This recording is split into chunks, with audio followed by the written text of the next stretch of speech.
തൃശൂർ ചേർപ്പിൽ കോൾപ്പാടത്ത് അസ്ഥികൂടം കണ്ടെത്തി. പാടത്തെ വെള്ളം വറ്റിച്ച് കൃഷി തുടങ്ങുമ്പോഴായിരുന്നു അസ്ഥികൂടം കണ്ടെത്തിയത്. 3 മാസത്തെ പഴക്കം സംശയിക്കുന്നുണ്ട്. കാണാതായവരെ കേന്ദ്രീകരിച്ച് പോലീസ് അന്വേഷണം തുടങ്ങി. ജെയ്സൺ ചാമോളപ്പിൽ നൽകും വിവരങ്ങൾ. ജെയ്സൺ, 3 മാസം പഴക്കമുള്ള അസ്ഥികൂടമാണ്. ആ പ്രദേശത്ത് നിന്ന് കാണാതായവരെ കുറിച്ചുള്ള പരാതികൾ ഏതെങ്കിലും ആ ഘട്ടത്തിൽ വന്നിട്ടുണ്ടോ? എന്തൊക്കെയാണ് വിവരങ്ങൾ?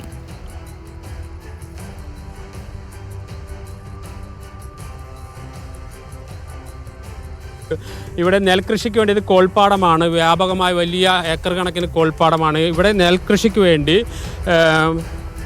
ട്രാക്ടർ ഉപയോഗിച്ച് ചെളി നീക്കുന്നതിനിടയിലാണ് ഇത്തരമൊരു സംഭവം പോലീസ് കണ്ടെത്തുന്നത്. ഇവിടെ പണിക്കാർ കണ്ടെത്തുന്നത്. അതിനുശേഷം അവർ പോലീസിന് വിവരമറിയിച്ചു. ഏകദേശം പോലീസ് എത്തി പരിശോധന, ഏകദേശം പ്രാഥമികമായ പരിശോധന ഏകദേശം 2-3 മാസത്തോളം പഴക്കമുള്ള അസ്ഥികൂടങ്ങളാണ് എന്നാണ് പ്രാഥമികമായ ഒരു വിലയിരുത്തൽ. അതുകൊണ്ട് തന്നെ ഇരിഞ്ഞാലക്കുടയും ഈ സമീപ പ്രദേശങ്ങളിലും കഴിഞ്ഞ കുറേ നാളുകളായി കാണാതായിട്ടുള്ള മിസ്സിംഗ് ആയിട്ടുള്ള ആളുകളെ സംബന്ധിച്ച ഒരു അന്വേഷണമാണ് ഇപ്പോൾ പ്രാഥമികമായി തന്നെ ആരംഭിച്ചിരിക്കുന്നത്. ഏതെങ്കിലും രീതിയിലുള്ള മറ്റേതെങ്കിലും കൊലപാതകം, മറ്റേതെങ്കിലും രീതിയിലുള്ള സാധ്യതകൾ കൂടി പരിശോധിക്കുന്നുണ്ട്. ഇപ്പോൾ നമ്മൾ പോലീസ് ഉദ്യോഗസ്ഥനെ നമ്മൾ ചേരുന്നു. ജെയ്സൺ, ഒരു കാര്യം ചോദിച്ചോട്ടെ. ജെയ്സൺ, ഇപ്പോൾ ഞാൻ ദൃശ്യങ്ങളിൽ കാണുന്നത് പലയിടങ്ങളിലായി ശരീരഭാഗങ്ങൾ, അസ്ഥികൾ കിടക്കുന്നതായാണ്. തലയോട്ടി ഒരു ഭാഗത്ത്, തുടയലുകൾ മറ്റൊരു ഭാഗത്ത്, അങ്ങനെയാണ് കാണുന്നത്.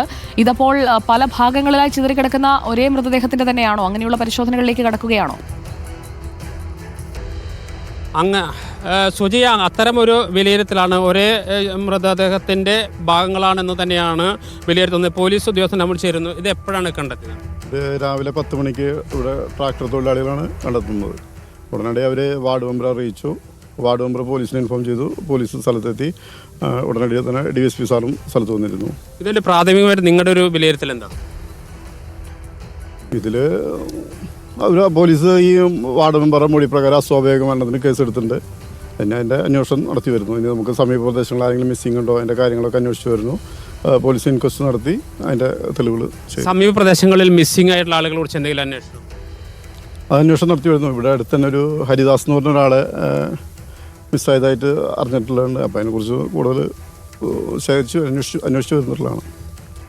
ഇതിപ്പോൾ എത്ര മാസം പഴക്കമുണ്ടെന്നാണ്?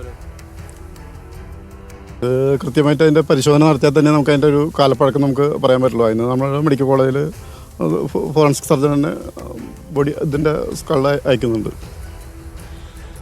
സുജിയ, ഇത് തന്നെയാണ് പ്രധാനമായും ഈ മഴ വന്ന സമയത്ത് ഇവിടെ വെള്ളം വ്യാപകമായിട്ട് കയറിയിരുന്നു. ആ സമയത്താനും മറ്റ് സ്ഥലത്തിൽ നിന്ന് ഒലിച്ചു വന്നതാണോ എന്നടക്കമുള്ള കാര്യങ്ങൾ കൂടി പരിശോധിക്കേണ്ടതുണ്ട്.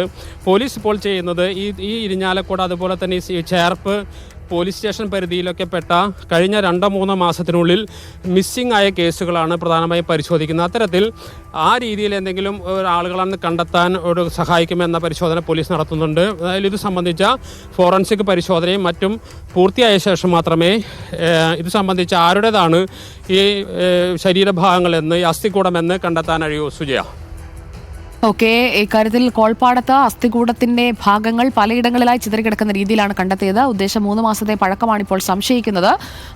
ഇതിൽ പരിശോധനകൾ നടത്തും എന്നാണ് ഇപ്പോൾ അന്വേഷണ സംഘം വ്യക്തമാക്കുന്നത്. ഹരിദാസൻ എന്നയാളുടെ പേര് കാണാതായവരുടെ പട്ടികയിലുണ്ട്. അതാണോ എന്ന് ഉറപ്പാക്കണം. ഒപ്പം കാണാതായ മറ്റുള്ളവരെയും കേന്ദ്രീകരിച്ച് പോലീസിന്റെ അന്വേഷണം തുടരുന്നതിന്റെ വിവരങ്ങളാണ് ജെയ്സൺ ചാമോളപ്പിൽ നൽകിയത്.